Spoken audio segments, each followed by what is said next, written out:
હાય friend, સાંભળીશું પન્નાની કલમ માનસિકતા. તમને ગમે ને તો લાઈક કરજો, શેર કરજો, અને હા, તમે શું માનો છો એ કમેન્ટ કરીને જરૂરથી કહેજો. નામ છે માનસિકતા. મનુવાદી માનસિકતા કહો કે પુરુષ પ્રધાન સમાજનું આધિપત્ય, જેમણે શાસ્ત્રો લખ્યા અને જ્ઞાન પર તેમનો અબાધિત હક રાખ્યો.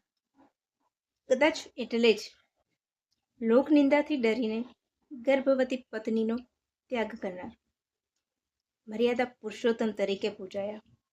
અરે એટલું જ નહીં, પત્નીને દાવ ઉપર મૂકવાનું મહાપાપ કરનાર, તેનું ચીરહરણ નતમસ્તકે જોનાર ધર્મવીર, મહાબાળવાળી કહેવાયા. તમને ગમે ને તો લાઈક કરજો, અને હા, કમેન્ટ કરવાનું ભૂલતા નહીં. તો ચાલો હવે ફરીથી તૈયાર રહેજો પન્નાની કલમે સાંભળવા. ચાલો ત્યારે રજા લઈશું.